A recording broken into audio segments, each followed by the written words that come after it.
Greetings, progressive, futuristic, original, Aquarius.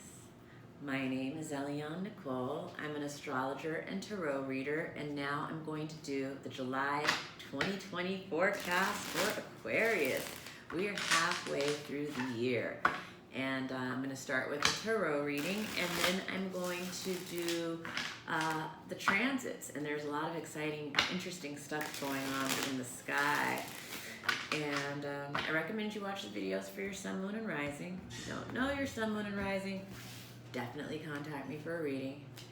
Everyone should have their chart done with a real astrologer at least once in life, although I think it's the most empowering when you work regularly with a reader on your chart and your cards. But as we enter the month of July, Aquarius, we see the Knight of Cups. So this is a man who is being, this is a romantic man, or he's a romantic figure or a creative figure. And he is covered by a woman who is feeling, maybe she's sharp-tongued, maybe she's withholding communication. And you were crossed by the Seven of Swords. So it looks like, you know, it looks like in the month of July, there seems to be a secret between a man and a woman. And so, you know, this is going to be a little different for Aquarius men and for Aquarius women. For Aquarius women, well, I'll just leave it at that. And if you want to get into the specifics, contact me for a reading. But, you know, the Seven of Swords is in the position of your tikkun. And your tikkun, what the Kabbalists call tikkun, it's your karmic correction in July. And this has to do with communication between a man and a woman. It has to do with secrets. It has to do with information that is in the shadows between a man and a woman at the beginning of this month. And the basis, this has to do, I believe, with a man and business or finance, something being out of alignment with that. What's leaving is a victory. What could come into being is a commitment of some kind.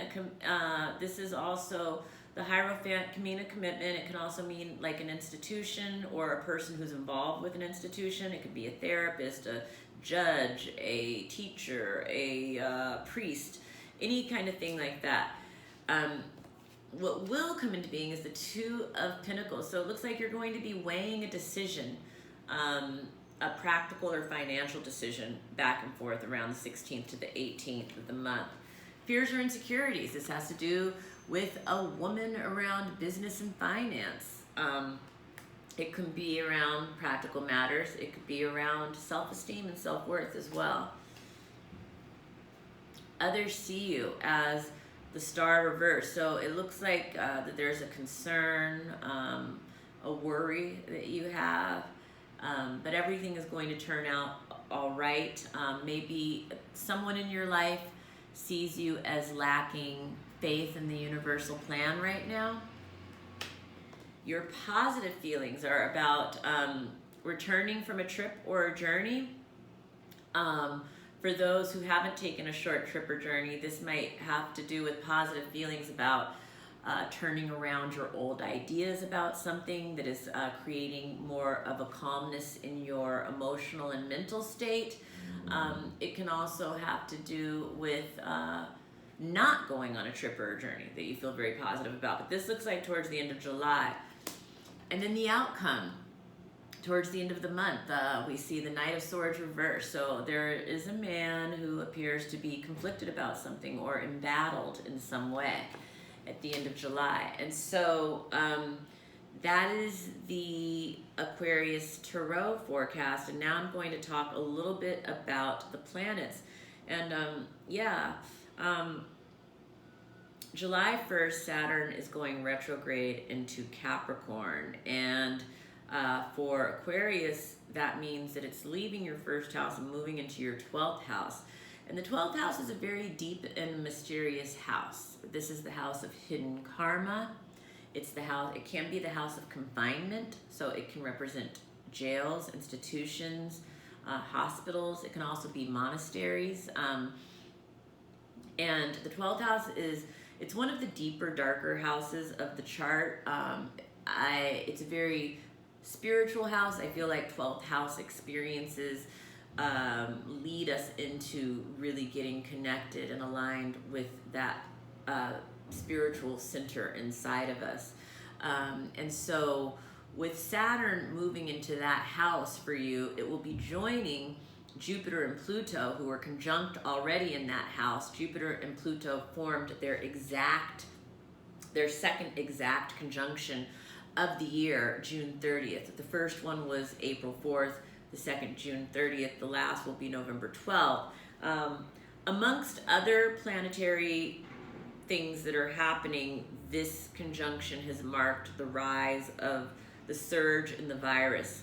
And if you watched my June videos that I put out mid-May, I told everybody that they would be telling us to come home again June 30th, while Mercury was retrograde in Cancer, the sign of home, and while this Jupiter-Pluto. So right on time, the astrological timing is such that 34 states are on the rise, and people are reversing, going back to the stay-at-home order. So that's the collective thing that's happening with Jupiter and Pluto. But in our personal charts, it affects our personal lives in different ways depending on where it's manifesting. And that's why it's best if you contact me to have your chart done so we can look very specifically. But in general, for Aquarius, this is 12th house stuff that's happening, which is a very, very deep, transformative expansion in your 12th house, the house of hidden karma. This is such a mysterious, deep house.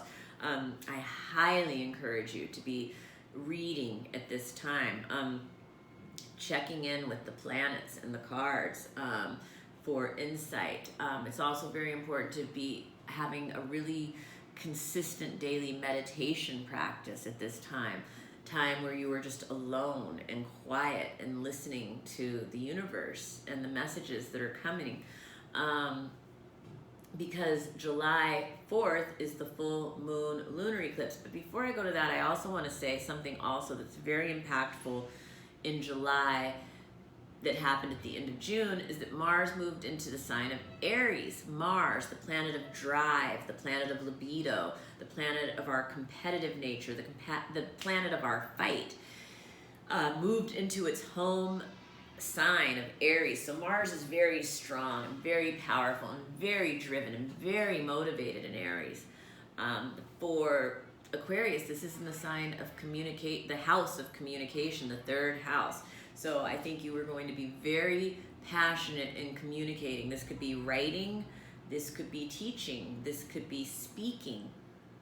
Come the, in July. And so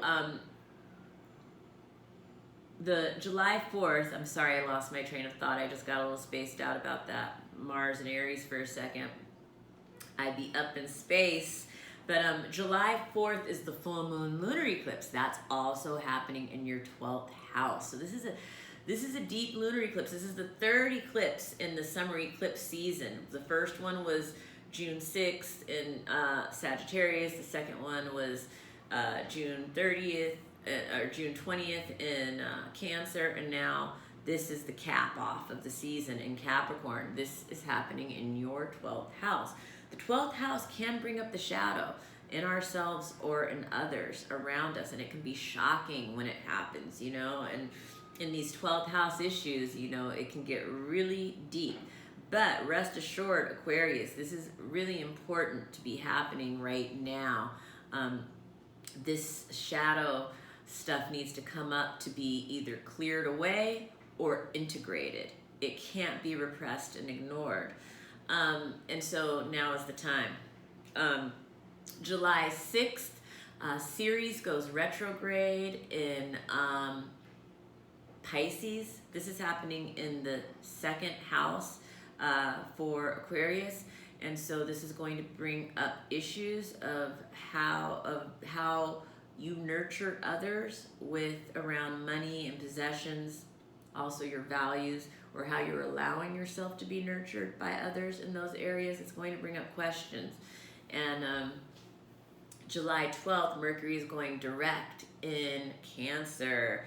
And Mercury has been retrograde in the sign of Cancer since June 17th. And Mercury is the planet of communication. Cancer is very sensitive and very emotional. So this brought up a lot of emotional communication issues for people. And specifically for Aquarius, this was happening in the 6th house. So the 6th house is the house of our day-to-day routine. It's the house of health, physical health. It's also the house of work. It can be the house of staff and employees for people who that is applicable to. And so, yeah, there was emotional communication in this area, or there is, you know, the last 2 weeks of June, the first 2 weeks of July, until Mercury goes direct on July 12th. Some of those issues should start to resolve, but it won't happen overnight. Mercury will be in the retro shade phase until July 26th or 27th, when it returns to the degree it was when it went retrograde in the first place. July 16th, there is Saturn forming a quincunx with the North Node.